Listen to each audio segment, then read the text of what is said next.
Assalamualaikum. Welcome to our new lecture that is based on the second type of factorization. ठीक है, इससे पहले जो हमने लेक्चर में डिस्कस किया था ना, हमने जो इसकी फर्स्ट टाइप डिस्कस की थी that was actually KA plus KB plus KC की फॉर्म में होगा. ठीक है, अगर इस फॉर्म में है ना तो आपने K को कॉमन नहीं लेना है, A plus B plus C की फॉर्म में आ जाएगा. This will be the final form. ठीक है, जिसके बाद मजीद सिंप्लीफिकेशन पॉसिबल नहीं होगी. अगर for example algebraic expression type 1 का नहीं है तो हम टाइप 2 डिस्कस करेंगे. ठीक है, टाइप 2 में ना आपने सबसे पहले ये देखना है कि इस टाइप का एक्चुअली पर्पस क्या है. ठीक है, तो यहाँ पे एक्चुअली 4 टर्म्स अपीयर होंगी. ठीक है, और आपने यहाँ पे ये याद रखना है कि अगर फॉर एग्जांपल टाइप 1 का मेथड एप्लीकेबल नहीं है, नेक्स्ट हम चेक करेंगे ये टाइप 2 का मेथड हम फॉलो करें. ठीक है, और टाइप 2 किस टाइप की होगी, इसमें से कोई भी टर्म कॉमन नहीं ली जा सकेगी. आप देख सकते हैं AC plus AD plus BC plus BD इस फुल एक्सप्रेशन में कुछ भी कॉमन नहीं है. अगर तो कॉमन होता तो हम फर्स्ट स्टेप फॉलो करते टाइप 1 वाला, लेकिन अगर कॉमन नहीं है it mean we have to use different technique. और वो टेक्निक क्या होगी, आपने दो टर्म्स को कंबाइन करके चेक करना है. देखिए इन दो टर्म्स को आप जरा कंबाइन करके चेक करें. फर्स्ट 2 टर्म में से A कॉमन आ रहा है, C प्लस D है. ठीक है, और सेकेंड 2 टर्म में से B कॉमन आ रहा है और रिमेनिंग C प्लस D आ रहा है. ठीक है, अब आप दोनों को अगर कंपेयर करते हैं ना तो C प्लस D और C प्लस D इन दोनों टर्म्स में मौजूद है.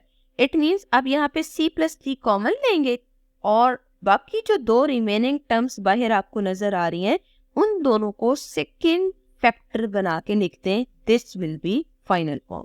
ठीक है, इसका मतलब ये है कि AC plus AD plus BC plus BD को जब आप स्प्लिट करेंगे तो C प्लस D और A प्लस B की फॉर्म आ रही है. तो ये तो जनरल फॉर्मुलेशन थी कि जब आप AC plus AD plus BC plus BD इस फॉर्म को डिस्कस करेंगे तो वो A plus B into C plus D की फॉर्म में आएगा. ठीक है, इट डजेंट मैटर आप C प्लस D को पहले लिखे या A प्लस B को बाद में लिखे. अब हम ऐसे करते हैं, इससे रिलेटेड कुछ एग्जाम्पल्स डिस्कस करते हैं.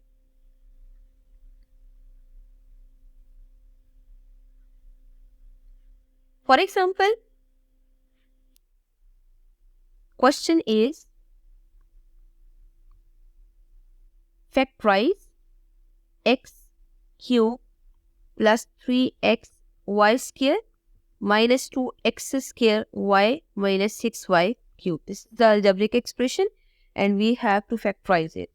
First of all आपने ये चेक करना है कि इस पे फर्स्ट टाइप एप्लीकेबल है या नहीं. तो आप देख सकते हैं कि फर्स्ट टर्म में x वेरिएबल आ रहा है जो कि सब पे मौजूद नहीं है. फर्स्ट 3 टर्म्स में है बट लास्ट में मौजूद नहीं है. फिर आप देख सकते हैं कि लास्ट टर्म में y क्यूब है और लास्ट 3 टर्म्स में y वेरिएबल है बट फर्स्ट में नहीं है. It means first type is not applicable. We will move towards the second type. आप क्या करेंगे कि इस फुल टाइप में चेक करें कि दो टर्म्स में से कुछ कॉमन आ रहा है या नहीं. ठीक है, तो एक्चुअली सब टर्म्स में से आपको रीचेक करने की जरूरत नहीं है, जस्ट फर्स्ट 2 टर्म्स में देखें कुछ कॉमन है या नहीं. तो एक्चुअली देखें x कॉमन आ रहा है. एक्चुअली एक एटलीस्ट वेरिएबल कॉमन आना चाहिए. ठीक है, अगर एक वेरिएबल कॉमन नहीं भी है ना तो इसका मतलब ये है कि वहां पे कांस्टेंट आपने चेक करना है. अगर कांस्टेंट वेरिएबल दोनों कॉमन नहीं है तो फिर हमें इनको रीअरेंज करना पड़ेगा. लेकिन फिलहाल इस क्वेश्चन में फर्स्ट 2 टर्म में x कॉमन आ रहा है और देखिए पीछे x square plus 3y square बच रहा है. ठीक है, अब नेक्स्ट 2 टर्म्स में देखिए यहाँ पे 2 है, यहाँ पे 6 है, दोनों 2 के मल्टीपल्स है. It means we can take 2 common. ठीक है, और वेरिएबल में चेक करें कि फर्स्ट टर्म में भी y है यहाँ पे और लास्ट टर्म में भी y क्यूब है. इट मींस आप लीस्ट पावर अगर कॉमन लें तो y raise to power 1 common आएगा. तो आप ऐसे करें कि -2y कॉमन ले लें. The question arises here that why you are taking negative sign common. दोनों में नेगेटिव साइन अपीयर हो रहा है ना, कॉमन ले लेते हैं. ठीक है, और इसकी एक्सप्लेनेशन मजीद सिंप्लीफाई करने के बाद भी मैं आपको बताती हूँ. अब आप क्या करें, 2y अगर आपने कॉमन ले लिया, रिमेनिंग पीछे टर्म कौन सी बच रही है, x स्क्वायर, और क्योंकि नेगेटिव साइन कॉमन लिया है तो नेक्स्ट टर्म्स के साइन चेंज हो जाएंगे और 3y स्क्वायर यहाँ पे बच रहा है. अब यहाँ पे कंपेयर कर सकते हैं कि x square plus 3y square और x square plus 3y square ये दोनों टर्म्स सेम आ रही हैं. अगर ये दोनों टर्म्स सेम आ रही है ना, आप इन दोनों टर्म्स को कॉमन ले लें दोनों टर्म्स में से एक्चुअली आप इस टर्म को कॉमन लेंगे ना तो सिंगल टाइम अपीयर होगी, और जो बाकी रिमेनिंग यहाँ पे फर्स्ट पे टर्म्स आ रही हैं, इन दोनों को आप कंबाइन करके सेकेंड फैक्टर बना दें। ठीक है, तो इन सिंपल वर्ड्स अगर यहाँ पे देखा जाए तो फॉलो ये हो रहा है कि जो टर्म दोनों में आ रही है, मतलब ब्रैकेट में अगर सेम टर्म्स आ रही है ना, उसको आप एक दफा लिख लें, और बाकी जो बाहर दो टर्म्स आ रही है उन दोनों को कंबाइन करके आप सेकंड फैक्टर बना लें। ठीक है, अब देखिए मैंने आपसे ये कहा था कि जो नेगेटिव साइन है हम क्यों ले रहे हैं, इसकी एक्सप्लेनेशन मैं आपको बाद में बताऊंगी। तो ज़रा कंपेयर करें। एक्चुअली इस टाइप में ना हमें ब्रैकेट के अंदर टर्म्स को सेम बनाना है, ठीक है, ताकि उनको हम एक दफ़ा लिख सके। तो देखिए फर्स्ट टर्म में एक्स स्क्वायर मौजूद है, जब आप यहाँ पे 2y कॉमन लेंगे ना तो कन्फर्म आपको हो जाएगा कि नेगेटिव साइन भी कॉमन लेना चाहिए, क्योंकि जो एक्स स्क्वायर टर्म बच रही होगी ना ये वाली, इस एक्स स्क्वायर टर्म के साथ नेगेटिव साइन आ रहा होगा, हालांकि टर्म में हमें साइन पॉजिटिव चाहिए, इस वजह से हमने इस नेगेटिव साइन को कॉमन लिया है। तो जब आप नेगेटिव साइन दोनों टर्म्स में से कॉमन लेंगे, ऑटोमेटिकली वो दोनों साइन पॉजिटिव हो जाएंगे और आपके पास ये वाली टर्म आ रही होगी। This is the solution of this question. Now we will do practice of one more question.